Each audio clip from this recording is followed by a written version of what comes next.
Halo semua, kembali lagi di channel Ngomongin Film. Kali ini kita akan melanjutkan alur cerita dari film Squid Game Part 1 yang pernah Mimin bahas sebelumnya. Dalam film Squid Game Part 2 ini kita akan diperlihatkan tentang permainan ketiga dan keempat yang mengharuskan mereka untuk mencari kelompok serta kekacauan yang terjadi karena ulah beberapa staf yang mencoba melakukan perdagangan organ ilegal. Tak hanya itu, detektif John Ho yang sedang mencoba menyelidiki tentang keberadaan kakaknya malah terjebak dalam kekacauan tersebut. Lalu apakah Ki-hun dan lainnya mampu bertahan di permainan ini dan melanjutkan ke permainan selanjutnya? Wes rasa kesuwen, langsung saja kita masuk ke alur ceritanya.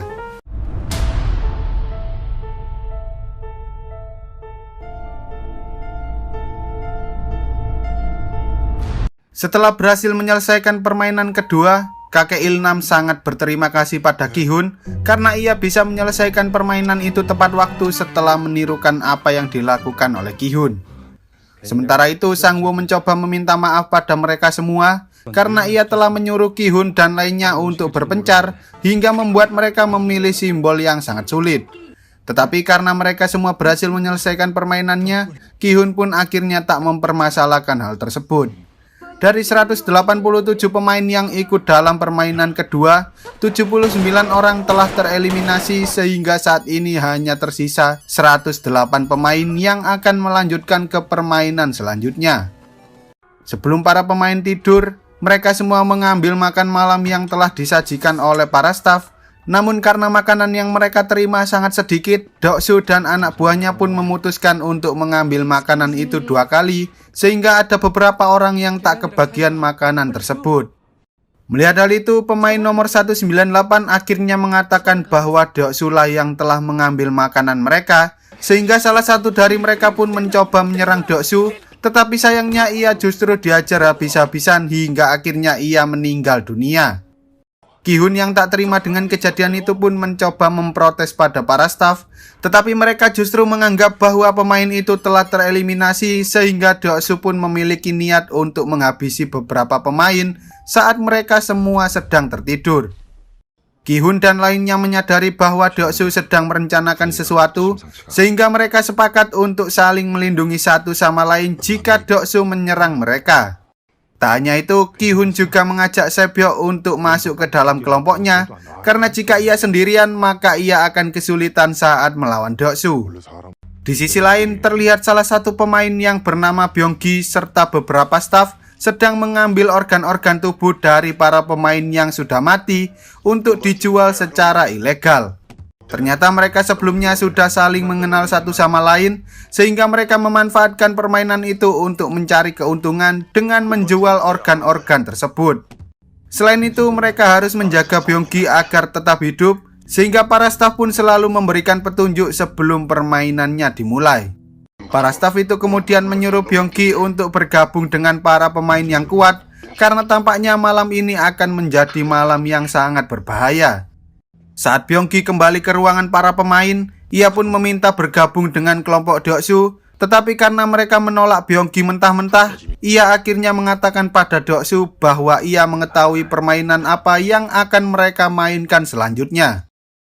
Sementara itu, setelah John Ho memakai topeng persegi, ia pun segera pergi bersama para staf yang lain untuk berjaga di depan pintu ruangan para pemain, karena sebentar lagi event spesial yang telah direncanakan oleh frontman akan segera dimulai. Kemudian saat lampunya dimatikan, Deok-su langsung menyerang pemain nomor 198 karena sebelumnya ia telah membocorkan tentang mereka yang mengambil makanan 2 kali. Teriakan dari pemain itu membuat semua orang panik sehingga mereka pun akhirnya saling menyerang satu sama lain. Setelah membunuh pemain nomor 198, Deok-su berniat untuk menyerang Sae-byeok. Tetapi untungnya Sae-byeok berhasil melukai kaki Deok-su dengan pisau miliknya dan pada akhirnya ia pun pergi menemui Ki-hun untuk meminta bantuan dari mereka. Ki-hun dan lainnya mencoba melindungi satu sama lain, namun saat mereka hendak berhadapan dengan kelompok Deok-su, tiba-tiba kakek Ilnam berteriak dan menyuruh mereka semua untuk berhenti karena jika tidak maka semua pemain yang ada di sana akan mati. Mendengar hal itu, frontman pun memutuskan untuk mengakhiri permainan spesial tersebut dan menyuruh para staf yang berjaga untuk segera menghentikan para pemain. Dari 107 pemain, 27 orang telah tereliminasi dalam kejadian itu, sehingga saat ini hanya tersisa 80 orang yang akan melanjutkan permainan ketiga. Pemain nomor 70 yang bernama Mireong ini berniat memberikan sebuah hadiah pada Deoksu karena ia berhasil mengurangi jumlah pemain sehingga ia pun menyuruhnya untuk pergi ke toilet. Keesokan harinya para pemain dibawa menuju ke tempat yang berbeda dan di sana mereka disuruh untuk membuat sebuah tim berisikan 10 pemain. Namun karena kelompok Ki-hun hanya berisikan 5 orang, mereka pun akhirnya berpencar untuk mengajak para pemain lainnya masuk ke dalam kelompok mereka. Tetapi sayangnya mereka hanya bisa membawa 4 pemain lain karena kakek Ilnam tak bisa menemukan seseorang yang mau bergabung dengan mereka. Deoksu yang telah mengetahui permainan apa yang akan mereka mainkan selanjutnya pun segera mencari para pemain bertubuh kuat. Tetapi karena Mireong hanyalah seorang wanita kurus, Deoksu pun akhirnya mengkhianati Mireong dan membuangnya begitu saja. Sehingga Mireong bergabung dengan kelompok Ki-hun yang saat itu hanya berjumlah 9 orang. Tak lama setelah itu, para pemain yang sudah membentuk kelompok dibawa menuju ke tempat lain, dan ternyata permainan yang akan mereka mainkan selanjutnya adalah permainan tarik tambang. Siapapun yang kalah dalam permainan itu, maka mereka semua akan jatuh dari ketinggian yang bisa membuat mereka mati seketika. Saat kelompok Deoksu melawan kelompok lain, mereka mampu mengalahkan kelompok tersebut dengan sangat mudah karena kelompok mereka terdiri dari 10 pria yang bertubuh kuat. Sementara itu saat kelompok Ki-hun dipilih untuk bermain, mereka justru ketakutan karena kelompok yang akan mereka lawan terdiri dari 10 orang pria. Meski begitu, kakek Ilnam menyuruh mereka semua untuk tidak panik karena dalam permainan tarik tambang, mereka tak hanya membutuhkan otot dan kekuatan saja, melainkan mereka juga bisa memenangkan permainan tersebut dengan menggunakan sebuah strategi. Strategi yang pertama adalah menaruh pemain terkuat di belakang, lalu menaruh setiap orang di sisi kanan dan sisi kiri secara berselang-seling, kemudian memposisikan kedua kaki sejajar menghadap ke depan, dan yang paling penting adalah mereka harus mendorong kepala mereka ke arah belakang selama 10 detik pertama agar mereka bisa menahan kekuatan musuh. Lalu saat musuh mulai lengah, mereka pun segera mengerahkan seluruh tenaga mereka. Tetapi sayangnya ketika mereka hampir menang, kelompok musuh berhasil menyatukan kekuatan kembali sehingga Sangwo menyuruh mereka semua untuk maju 3 langkah ke depan agar kelompok musuh terjatuh. Kemudian mereka kembali menarik tali tambang itu dengan sekuat tenaga hingga akhirnya mereka berhasil memenangkan permainan tersebut. Lalu saat Ki-hun dan lainnya kembali ke ruangan para pemain, Deoksu terlihat sangat marah karena ternyata Mireong berhasil selamat dari permainan itu, meski kelompok mereka termasuk salah satu kelompok yang paling lemah. Sebelum waktunya tidur, salah satu pemain yang ada di kelompok Ki-hun mengajak mereka untuk menyerang kelompok Deoksu terlebih dahulu. Tetapi karena mereka tak memiliki seseorang yang benar-benar kuat, Ki-hun akhirnya memutuskan untuk membuat barikade agar mereka bisa bertahan dari serangan kelompok Deoksu. Deoksu yang melihat hal itu pun mencoba menghampiri Ki-hun, namun Ki-hun justru memperingatkan Deoksu untuk lebih berhati-hati pada kelompoknya sendiri, karena jika ia jadi salah satu kelompoknya, maka ia akan mencoba membunuh Deoksu secara diam-diam karena dialah orang yang paling kuat di permainan ini. Setelah mendengar perkataan Ki-hun, Deoksu pun mulai mencurigai para pemain yang ada di kelompoknya sendiri dan menyuruh mereka untuk tidak menyerang para pemain lainnya. Malamnya mereka semua berjaga secara bergantian dan untuk mengisi waktu luang tersebut, mereka pun saling menceritakan kehidupan mereka masing-masing. Ki-hun menceritakan pada kakek Ilnam bahwa dulu ia pernah kehilangan salah satu teman kerjanya ketika mereka sedang melakukan aksi mogok kerja. Saat itu ia dan teman-temannya terpaksa melakukan mogok kerja karena perusahaan tempat mereka bekerja memecat mereka secara sepihak saat perusahaan itu sedang berada di masa-masa sulit seperti yang terjadi di masa corona ini. Tak lama setelah itu kakek Ilnam tampak kesakitan dan ternyata ia mengalami demam sehingga Ki-hun pun segera mengompresnya agar kakek Ilnam bisa mengikuti permainan selanjutnya. Di sisi lain, seperti biasa, Byonggi dan teman-temannya kembali mengambil organ-organ tubuh dari para pemain yang telah mati. Lalu setelah mereka selesai, kedua staf yang bertugas mengantarkan organ tubuh itu pun segera pergi melalui jalur khusus yang telah dirancang sebagai jalan keluar darurat bagi para VIP jika terjadi sesuatu pada tempat itu. Salah satu dari staf menanyakan siapakah para VIP ini, tetapi temannya mengatakan bahwa mereka tak perlu mencari tahu tentang hal itu. Karena curiga, salah satu staf itu pun menyuruh staf lainnya untuk membuka topengnya, dan ternyata orang itu adalah Jong-Hu yang sedang mencari tahu tentang keberadaan kakaknya. Tanpa berlama-lama, Jong-Hu pun akhirnya menembak orang itu setelah ia mendapatkan informasi tentang daftar para pemain yang ada di ruangan frontman. Sementara itu, saat Byung-gi meminta informasi tentang permainan selanjutnya, para staf justru mengatakan bahwa frontman belum memberitahukan mereka tentang hal itu. Byung-gi yang merasa tertipu oleh teman-temannya pun mencoba memojokkan salah satu dari mereka, tetapi karena staf itu berusaha menyerang Byung-gi, ia pun terpaksa membunuhnya dan berusaha kabur dari sana. Saat ia memasuki ruangan taman bermain, salah satu staf mencoba menenangkan Byung-gi dan menjelaskan bahwa ia tak berniat untuk membunuhnya. Tetapi tak lama setelah itu, tiba-tiba frontman datang dan langsung menembak staf tersebut, sambil mengatakan bahwa ia tak peduli jika mereka menjual atau bahkan memakan para mayat itu, tetapi ia akan sangat marah ketika seseorang telah mencurangi permainan tersebut.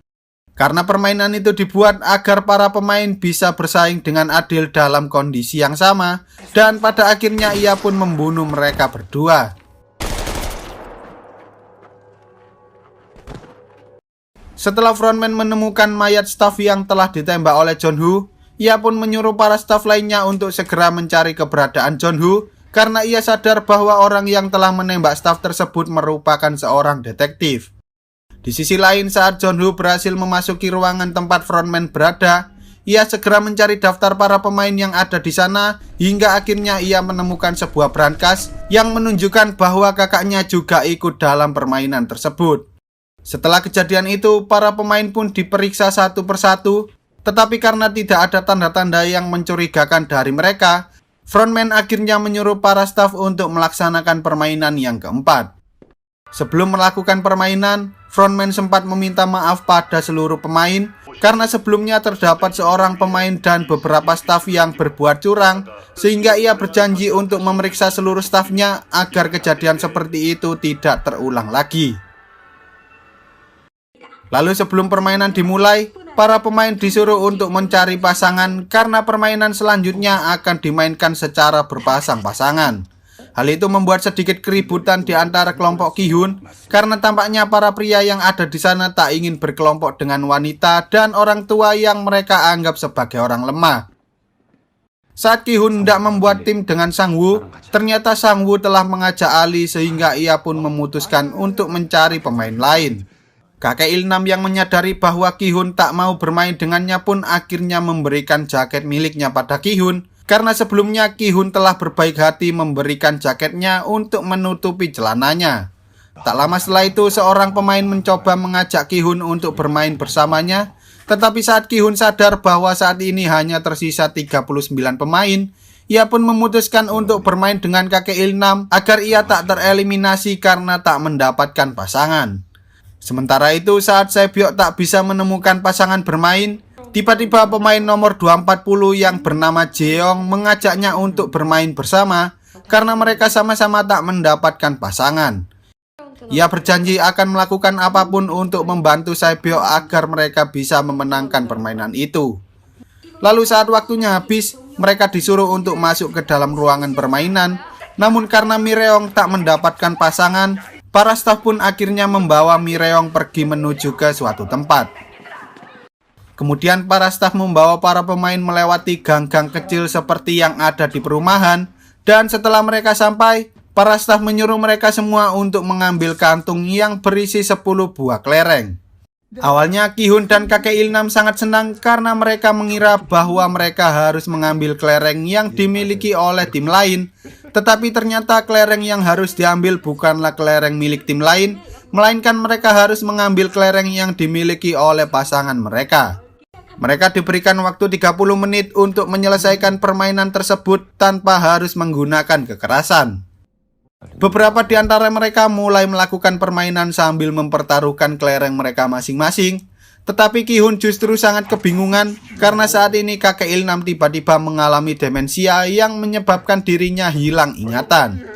Ki-hun berusaha mengajak kakek Il-nam untuk bermain kelereng, tetapi karena kakek Il-nam tak mau bermain dengan Ki-hun, ia pun terpaksa membentaknya hingga akhirnya kakek Il-nam mau bermain bersamanya.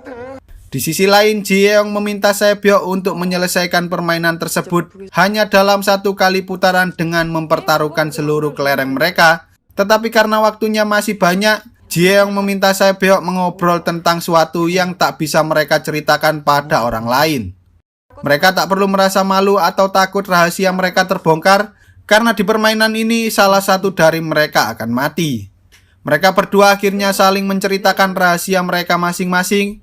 Dan saat Ji-yeong mengetahui bahwa selama ini Sae-byeok tak pernah bersenang-senang, ia pun berjanji akan mengajak Sae-byeok untuk bersenang-senang bersama, tetapi tampaknya hal itu tak akan pernah bisa terwujud.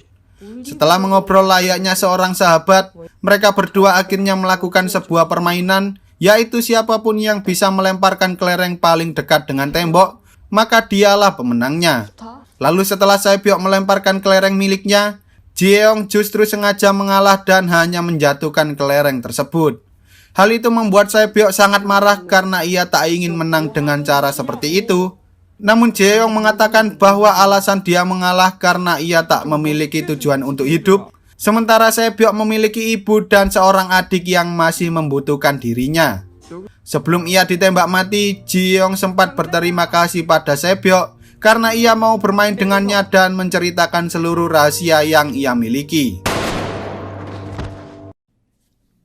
Sementara itu, saat Sang-woo hampir kalah, ia malah menuduh Ali telah membohonginya. Namun karena Ali selalu bermain jujur dalam setiap permainan, ia pun meminta Ali untuk mencari cara lain agar mereka berdua bisa memenangkan permainan tersebut. Ia mengajak Ali untuk menantang pemain lain dengan mempertaruhkan ke-20 kelereng mereka. Tetapi saat Ali tidak sadar, ia justru mengganti kantung kelereng milik Ali dan pada akhirnya ia pun menyerahkan seluruh kelereng yang ada di dalam kantung tersebut pada si staf.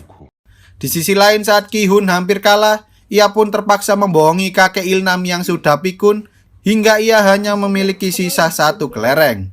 Kakek Il-nam kemudian meminta Ki-hun untuk bermain dengan mempertaruhkan seluruh kelereng mereka, yang mana hal itu membuat Ki-hun sangat marah karena itu tidaklah adil. Tetapi setelah kakek Il-nam mengatakan bahwa ia tidak pikun, Ki-hun pun merasa sangat bersalah karena sebelumnya ia telah membohongi kakek Il-nam. Meski begitu, kakek Il-nam akhirnya memberikan sisa 1 kelereng miliknya dan berterima kasih pada Ki-hun karena selama ini ia mau bermain dengan dirinya yang sudah tua dan tak bisa melakukan apa-apa.